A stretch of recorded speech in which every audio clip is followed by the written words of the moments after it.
When playing the Nintendo Switch, I generally play it in dock mode, and I'm using a Pro Controller. What about you? Let me know down in the comments, how are you normally playing your Nintendo Switch? Now, when I'm doing that, 99% of the time, I'm using a Nintendo Switch Pro Controller. It's actually the one that I got at launch. Now, one concern that I have with it, many other people do as well, is the fact that it uses potentiometers on the sticks. Eventually, they can drift and fade and cause issues. And, well, my controller, knock on wood, has not had that issue yet. I'm sure someday it will. And that's where the team from Nexigo have come in with their new NS32 controller, and it's designed to do a number of different things. First and foremost, new hardware. So, new buttons, new sticks, new membranes, everything is new under the sun.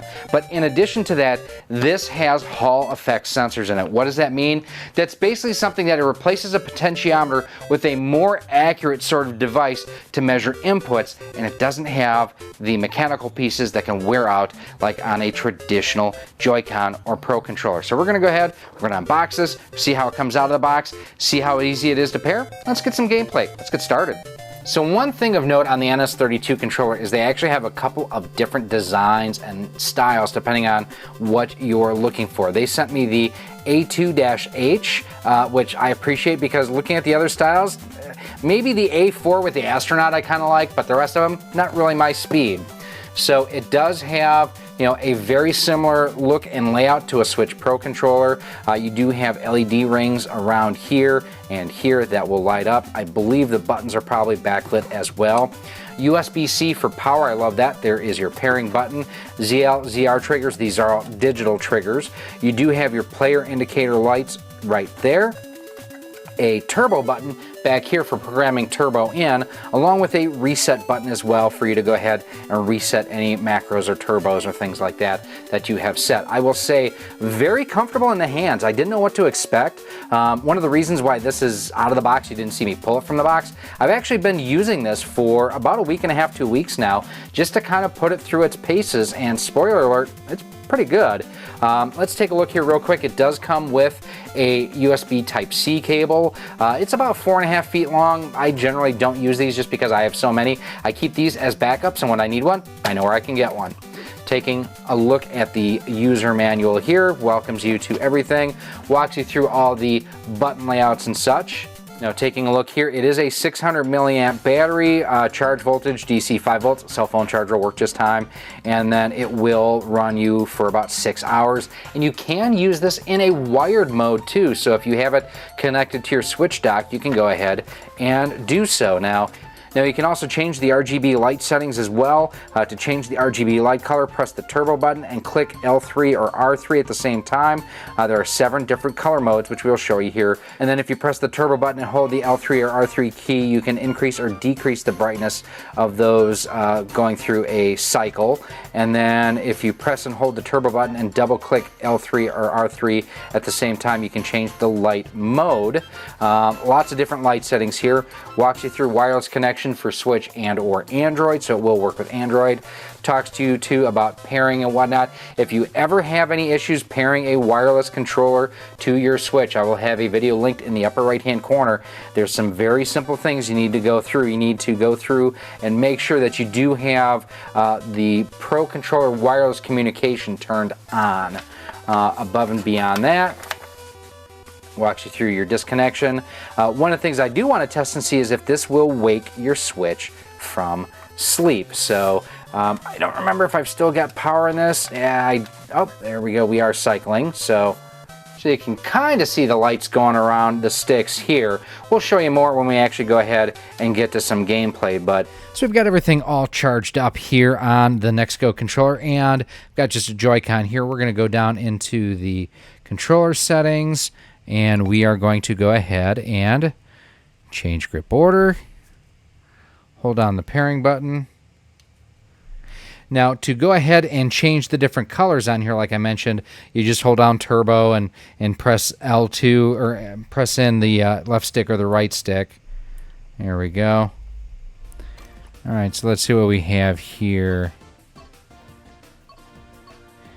Los Angeles Laps, Sunset Woods, Koopa Cave, and Vancouver Velocity. Athens Dash, Daisy Cruiser, Mountain View Highway, and Squeaky Clean Spirit. So let's check this out because these are pretty cool. Oh, nice hole shot there for sure. I think I turned in too bit. Oh, thought I was going to be a little bit too early there. Wait a second here.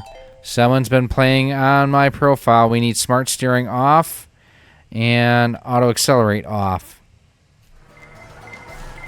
No, it's the red shell. Bollocks. We're floating up here. Overall, I mean, it's... ooh, I got it. Yes, I was thinking I released that banana a little bit too early. Yeah, this is controlling great so far. Rumble is really, really good. I'll say that, too. Yeah, I'm able to do... Ooh, almost kissed the inside of that barrier there. Doubled up on prizes, so that's a good thing there coming out of that. Oh! Tried to get around it, and that was a near miss. A collision. Actually, no, that was a near hit. No, that was a near miss. A collision is a near miss. Let's see what happens if I go through these guys.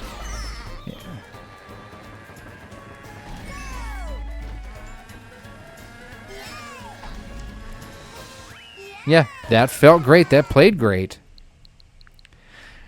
Now we're going to try the Street Fighter 30th Anniversary Collection. It's one of the things every game, or every controller pretty much, that I test out. I test on this just to see how responsive it is, lag, latency delay, things along those lines. Now, I will say using the Nexigo grip that's in the same kind of family, I really liked how it played on Street Fighter. Ryu versus DJ. So I'm going to start first with the analog stick. That's just how I prefer to play.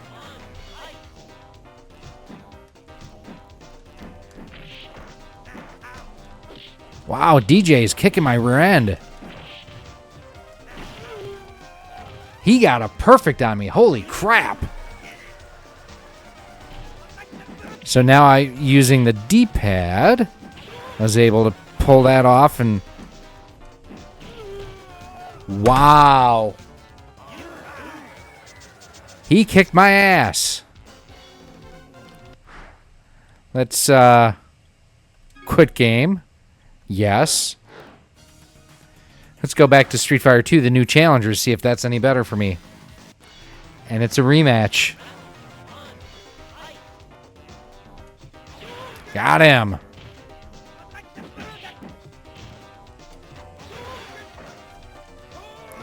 All right, absolutely able to pull off all the moves, so that's one of the things I wanted to check. Oof, monkey flip there. Oof. Got him. Got him again.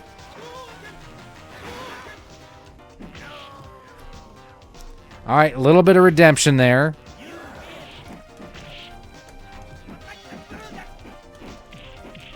Wow, nice combo. Got him.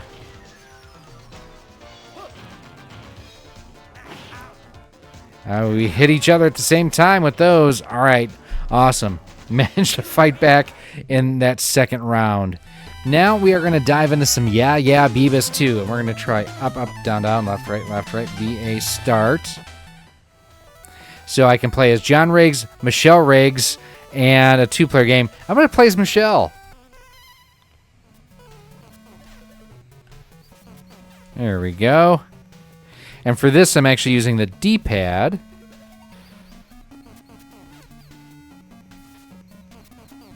Yeah, this is working just fine as well.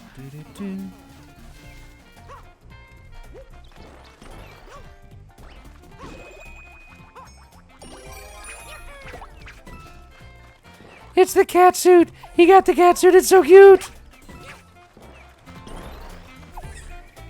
Yeah, I will say that between the rumble and the analog sticks and the button presses, this is really a fine controller. They've done a great job with this. I mean, especially for something like this, an action platformer that's, not the most demanding on controllers, but like, if you're wanting to make precise jumps and whatnot, that's definitely something that, having a good quality controller is important. And I think Nexigo has really nailed it on this. Now, one thing we have not tested out yet has been the turbo functionality, which we are going to in just a moment here. We're going to actually dive into the Super Nintendo Online after we get that wascally wabbit.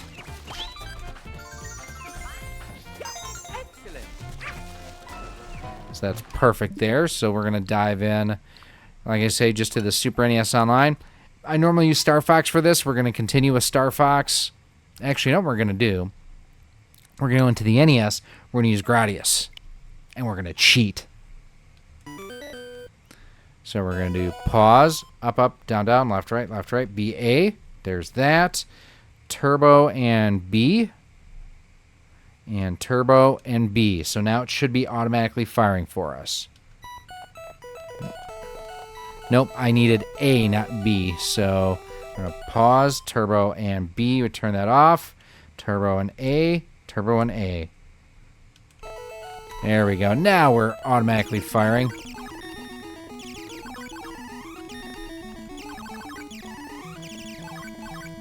Oh, this is brilliant.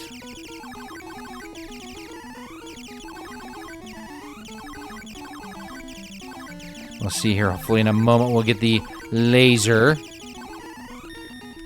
There's the laser. Another speed up for us. Oh, this is like cheating. Yeah, I mean, this is me, right hand completely off of the controller.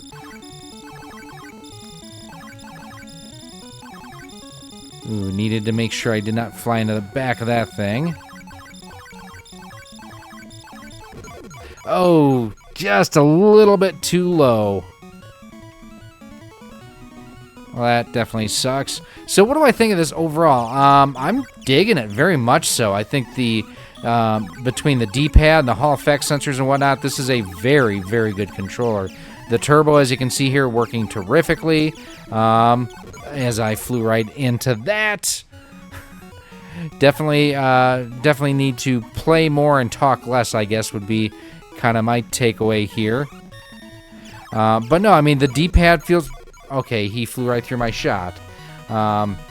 We'll go back into the turn off turbo there. The D-pad is good. The analog sticks feel fantastic, as they should, being Hall effect sensors. Button presses feel good. I like the LED lights and everything. I mean, this is just overall, this is a terrific, terrific controller, and something that for the money, you should definitely consider. So what do I think of the NS232 enhanced wireless controller for the Switch from Nexigo? This is really a good controller.